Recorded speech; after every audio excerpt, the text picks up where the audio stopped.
Holla. That was really good. I liked it. Thank you. Uh-oh. Here's the next one. Here's another track. Pals. Yeah, that was really good. I liked it. It was fun. Thank you very much. How long ago did y'all make that one? We made that maybe about 2 years ago. Cool. Yeah, about 2 years ago. So that was you and Dildo on that one? And that was me and Poindexter, Dildo on the beat. Oh, okay. Yeah, cool. he made the track. He made the beat. Yeah. And yeah, me and Poindexter wrote to it, and we wrote that. We were just walking around one day just going, man, that person over... we would get like different things from people that would say things to us, like at your job or whatever. People say different things to you, and I was like, man, there's people tell me like a million different things every day, and it's just and some of this stuff is believable and some of it's not, and so we just pretty much took a song about all the things that we hear, that people say, and let's just put that in a song and act like we're those people, right? And the ignorance of people, yeah, some of the things that people say, definitely. It's so funny too because you hit it like on point, like people. But that's how it is. That's how stereotypes work. That's how profilings work. That's how all this negative stuff that we're trying to get away from. But it happens just because we're geared to think that way. We're told to think that way with media and advertisements and with constant bombardment of this person is going to act this way and just discrimination all around. And then it's kind of just like. People need to be aware of that, and what do they call it? Ignorance is bliss. Yeah, yeah. It's just like okay, yeah. There must be some good bliss. Yeah, right. I mean, but people really do. I mean, I see it. People really do just don't want to think like that. No. It takes too much effort on their part. It takes too much. Explanation. It takes people wanting to know more. It's too much like school. Yeah, well, that and it's just because when you take a side on something, people will, and you're expressing your opinion on this side. People want you to be an expert on whatever it is that you're talking about, and so they will bombard you with questions, and it's not necessarily questions that because they're trying to fool you or trying to get you, put you in a corner. It's it may be just general interest and they're just trying to get to know more about you, like your views and stuff on things. But, people are scared to explain themselves or don't know the answers to things and don't want to sound stupid. Yeah. So they just take what's fed to them and swallow it. And it sounds way worse that way. So worse that way. Well, but I know it's kind of a negative view on it. And it's not so much, that, I mean, that's just how it is. It's kind of one of those acceptance of it. And it's negative in the way that it does steer people. It steers people into putting other people into stereotypes and, into their little boxes. And it's weird how we're all guilty of it sometimes in little ways. Everybody. I'll find myself going, damn, I just totally profiled that person. Yeah. Well, it happens. Yeah, it definitely does. And not even to race. It's more towards lifestyle. I'm thinking, oh, this person probably lives like this. Yeah. And I'm like, wow. Yeah. It's totally opposite, and I fall victim to that all the time. And that's where I try to catch myself. And that's why I'll even talk about myself in one of those scenarios. Right. And make fun of myself in a writing. Yeah. Exactly. Well, the only person for sure is yourself.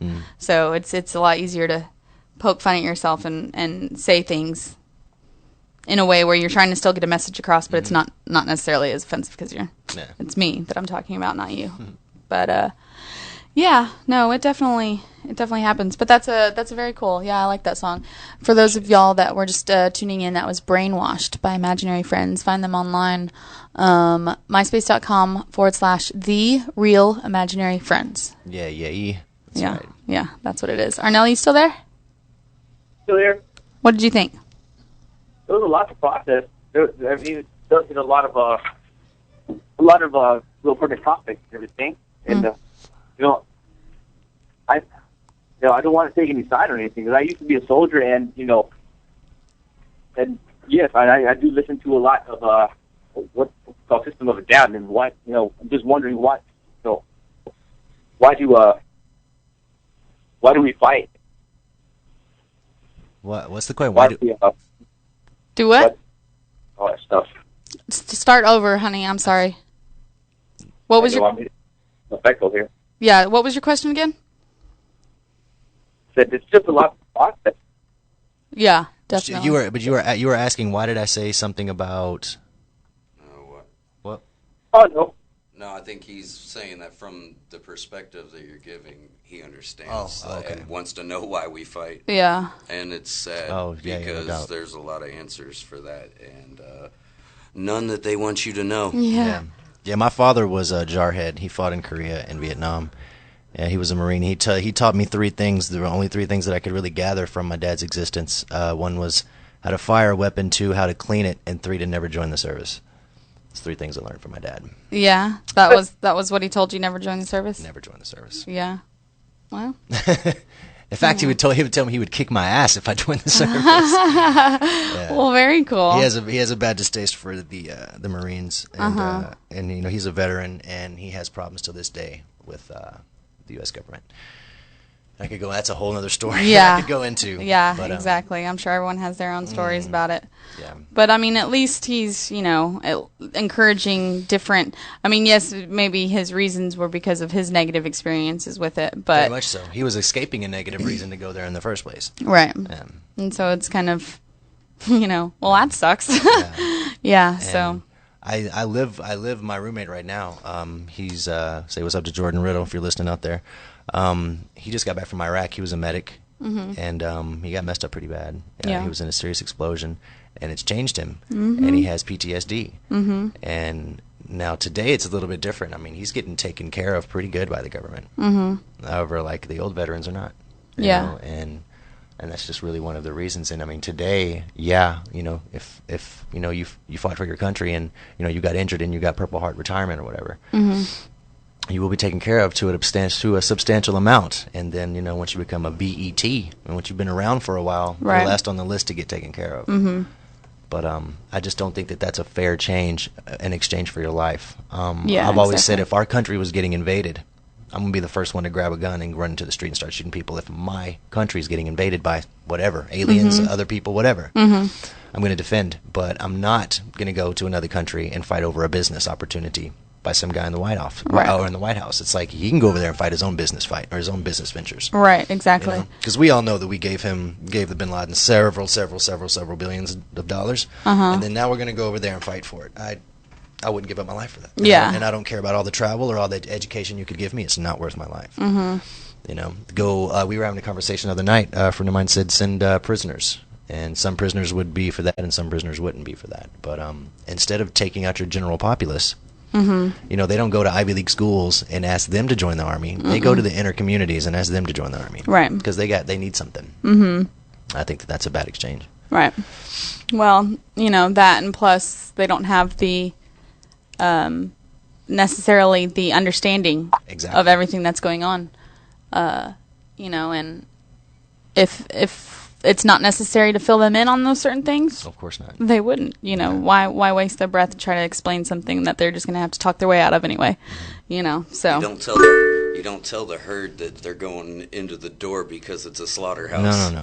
You tell them there's nice ice cream and cake over there. There's greener grass ice inside. Cake. You better hurry because it's hot over there. There's going to be cake and dancing. Yeah, Arnell just wrote, why don't presidents fight the war? Why do they always send the poor? That's right. Yeah. So. SOD. You steaks enjoy your ice cream. I mean, cows. Yeah. I mean, ice cream is good for you? Yeah. Bye. Exactly. All right. Well, I've got 20 minutes and counting. So I'm going to go ahead and finish off my list of topics I need to talk about real quick. Photography, I was kind of lacking on what's new, what's coming up, and what's going on with the photography world. So I just talked about photos with Santa at the Parks Mall or Bridgemar Mall or Hilo Mall. It's going on till the 24th. But yeah, I want to take my picture with Santa. I was at the Gaylord not too long ago, the Gaylord Texan, and there was a Santa there. It's always fun sitting on Santa's lap, just to feel that against your leg. I'm just kidding. All right, moving right along.